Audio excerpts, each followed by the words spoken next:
का टॉपिक है धातु के 6 वृद्धि के लक्षण। धातु क्या है?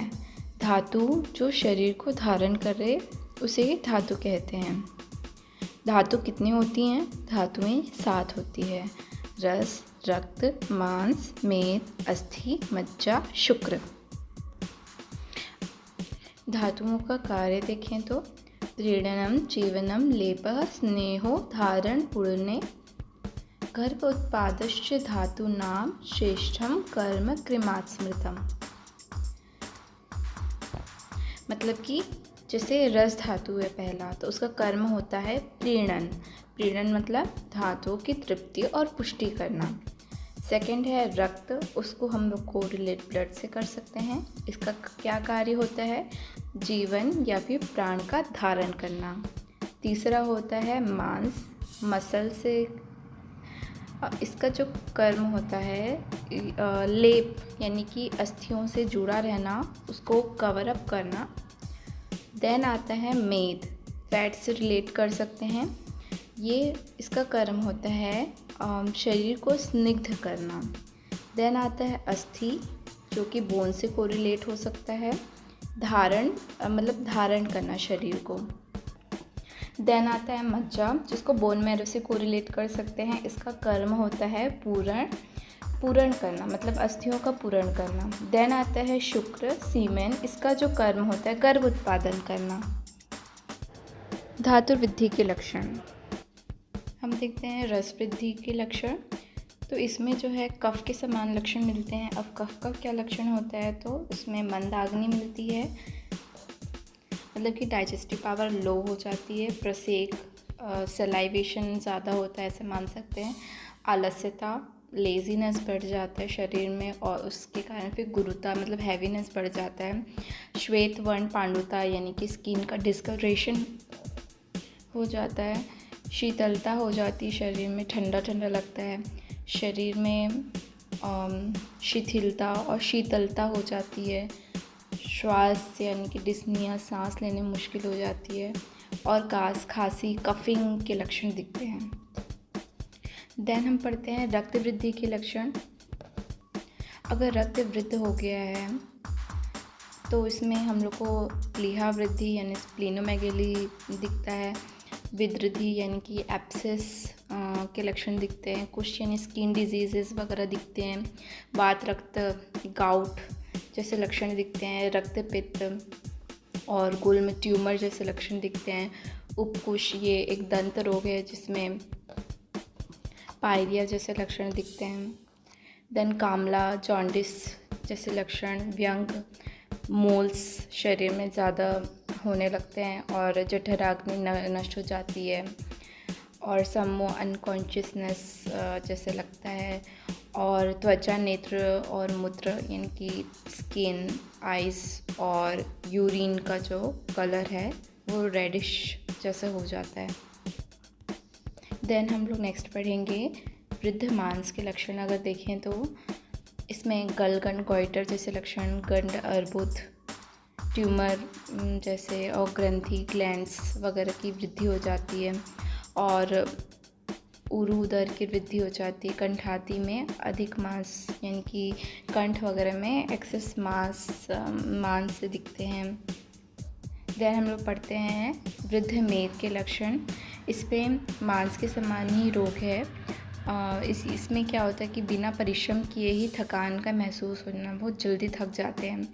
और सांस बहुत ज़्यादा भरने लग जाती है, श्वास रोग हो जाता है। स्फिक और हिप वगैरह, स्तन यानी ब्रेस्ट वगैरह, उदर, पेट लंबन हो जाते हैं यानी कि बड़े हो जाते हैं।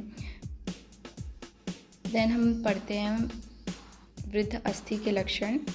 बोन एक्सेस हो जाता है, बढ़ जाता है, तो जो लक्षण मिलते हैं इसमें अस्थि, नीचे अस्थि मतलब कि अस्थि बोन है, उसके नीचे एक्स्ट्रा बोनी प्रोजेक्शन निकलने लग जाता है। और दांत के नीचे भी दांत यानी कि एक्स्ट्रा टिथ वगैरह निकलने लग जाता है। ये वृद्ध अस्थि के लक्षण हैं। देन हम पढ़ते हैं वृद्ध मज्जा के लक्षण। नेत्र और अंग में गुरुता हो जाती है, मतलब कि आँखों और शरीर में हैवीनेस लग जाता है।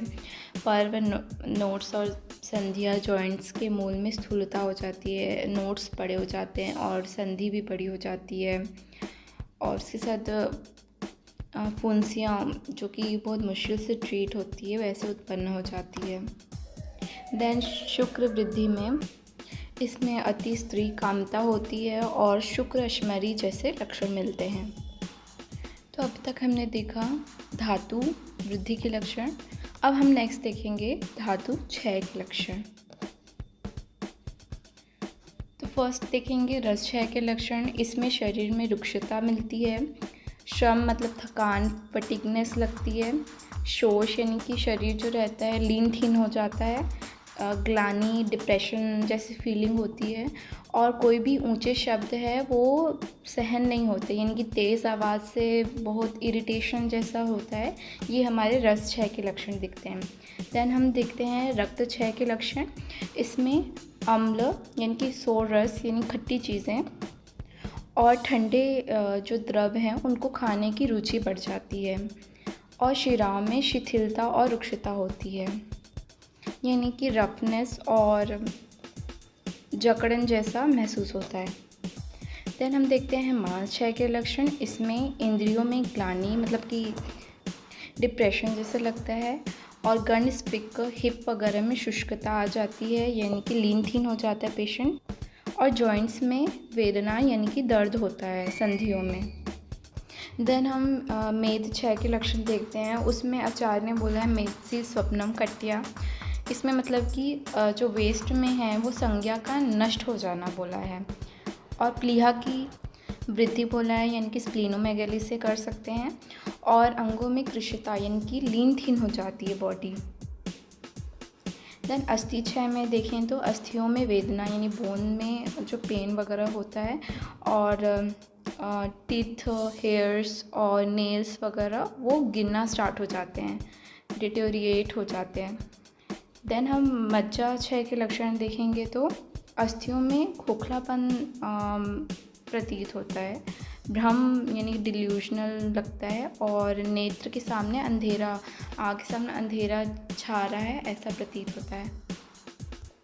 देन आते हैं शुक्र क्षय के लक्षण।